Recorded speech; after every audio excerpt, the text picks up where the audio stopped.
My name is Brahms Chouity. I'm a hotel graduate that used to sell apartments in Beirut and broker oil contracts in Saudi Arabia so I can make enough money to build my gaming website and start my fashion business, only to become a food blogger at the age of 40. Rules. What rules? When you are set out in life to become successful, either in business or in life in general, should you follow the rules, or are you better off forgetting about them altogether? There was an article in Entrepreneur magazine a while back that stated that the world's greatest entrepreneurs always seem to be breaking all the rules. Whether that is entering a saturated market that they knew nothing about, or whether it's competing with an established player that everyone says you shouldn't play with. So basically, they've been breaking the rules since the dawn of time. Now, many of you think they know why they break the rules. Maybe it's because they think they can achieve different outcomes than their predecessors. Or maybe they just want to drum up some buzz or social media attention to their new product. Maybe. But what I believe the greatest reason for not following the rules, especially for these entrepreneurs, is that there are no rules. I'm serious. Now, I look out at all of you, and I see a lot of students here, and it's maybe a little bit harder for you to understand my point of view because you guys are constantly bombarded with rules. Don't do this, don't do that. But I'm sure you know this to be true, even though yet you still do not believe it to be true. There are people minting it out there. There are guys making money as professional cuddlers. There are people out there opening companies to taste dog food to make sure it's good. If these guys followed the rules, none of them would open their companies. Believe me, history has never been written by those who follow the rules. You think anyone went up to Picasso and told him, why don't you invent Cubism? Or what about Steve Jobs, or Jeff Bezos, or even Stephen Hawking? Do you think these people cared about the rules that surrounded them? No, they didn't. And neither should you. Now, I understand that the theory of rules is very comforting, to know that there is a governing authority that, should we follow the rules, we heighten our chances for success. After all, there must be some rules, right? There must be some authority out there telling us that if we do this and that, we are sure to succeed. Well, I'm here to tell you no, there isn't. I would even go a step further. What I would tell you is that in order to be successful, you've got to completely forget about those rules. And the more you try to follow these rules, the less your chances of being successful are. And this is more true today than it's ever been before. So what we're seeing right now is an emergence of a new kind of species, like yourself. A species that is not governed by the theory of rules. A species that can evolve depending on the situation and depending on any environment you put them in. Now, some of you know me here as Daddy Foodie, or the guy that eats like nobody's watching. But I'm also a serial entrepreneur with over 30 startups to my name. My journey started 20 years ago as an entrepreneur.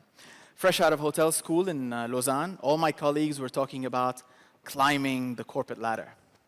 I had no interest climbing any ladders.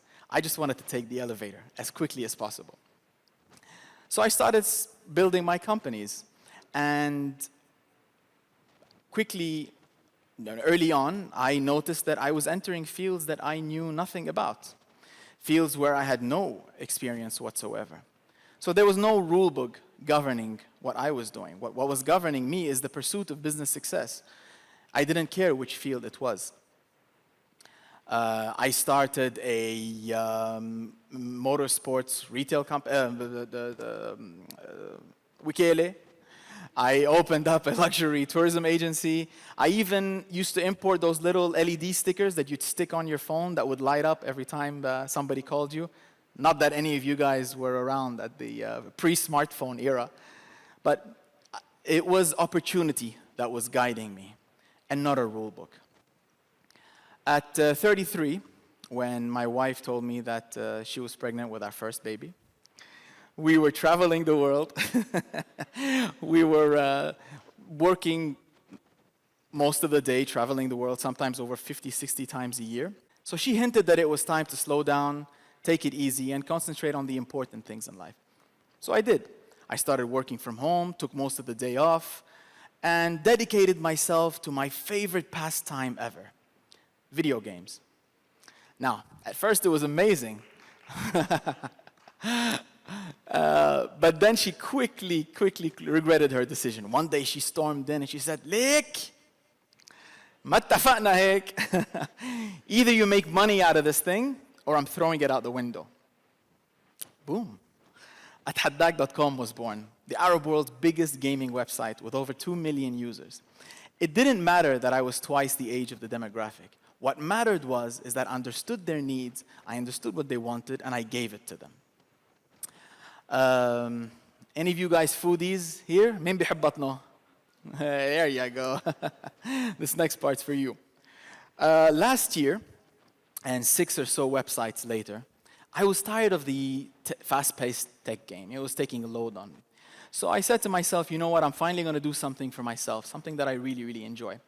So I opened up an Instagram account and started posting food pics. And that was the birth of Daddy Foodie, a middle-aged father of 2 who was completely obsessed with food and who wanted to share this passion with the rest of the world. It didn't matter that I was twice the age of the demographic, basically, and twice the age of most of the bloggers that were there. Actually, I used it to my advantage. Being the only middle-aged male blogger allowed me to approach clients and agencies that were looking for someone in my demographic. Sure, it made foodie meetups a little bit difficult and a little bit weird. Sorry guys, I have to leave, I have to go tuck my kids in bed. But at the end of the day, I was taking advantage of the position I'm in and completely not listening to the rules that you need to be a certain age to become a food blogger. Now, fast forward until things started picking up, and then basically Daddy Foodie became a business. I mean, I was doing so well as a blogger, and the numbers were great, and companies were interested in me. So why was Daddy Foodie a success? It was a success because I was applying the same business principles to this venture as I had in all my other ventures. So even though I wasn't applying rules, there are a set of principles that I believe should be applied in any business, and they'll always succeed. And they are drive, creativity, and the willingness to fail. Drive. You've got to want to succeed. No, you've got to crave it. I remember when I graduated, my parents got me a car. Sure, it was used. It had some mileage on it. But it was my own car. I was ecstatic. And like every Lebanese guy out there, I used to take care of her. بغنجها, بدلعها. I used to love it. One day I had the opportunity to pitch for a hotel project in Bahrain. And the client insisted that we present the project in person and that we have a maquette with us. Now that's a lot of money to invest for a pitch. But I wanted to play with the big boys. So I did the unthinkable. I sold my car to pay for the tickets and the maquette. And the client said no. But they liked the presentation so much that they referred us to a client who gave us our first big break in the hotel sector. Your drive will always determine your chances for success. Creativity. In order to succeed, you've got to be able to recreate yourself and to take advantage of a changing landscape. When we were running the Luxury Lifestyle Club, I remember the price of oil crashed, and I ran into the office and I told everyone, stop, we're not selling luxury anymore. Now we're selling cheap. And that allowed the company to remain alive for the next few years. Having a fragmented career, such as mine, meant that I had to wear different hats: entrepreneur, father, social media personality. I had to recreate myself to remain relevant. So recreate yourself to always remain relevant. And the willingness to fail. Because the single most important factor to success is failure. Michael Jordan once said, "I failed over and over and over again, and that is why I'm successful." We don't like to fail. Nobody likes to fail. It's demeaning, it's demoralizing, it's depressing. But having the willingness to fail, or letting go of the fear of failure, means that we're going to take every shot, pitch for every project, because we believe it heightens our chances for success. It's true what they say. The person who never fails usually takes their orders from someone who does. And don't hate your failures. I remember once I was pitching for a hotel project in downtown Beirut, and I really wanted this project. It meant a lot of finances, a lot of money for the company. So I did the unthinkable for me, which was at the time. I started praying for the project to come through.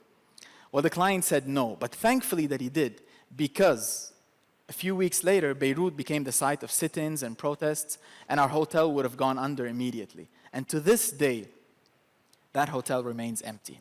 So don't hate your failures. It's easy to play it safe, and a ship in the harbor is safe, but that's not what ships were built for. So, what are the determining factors of success? Is it having a rule book? No, of course not.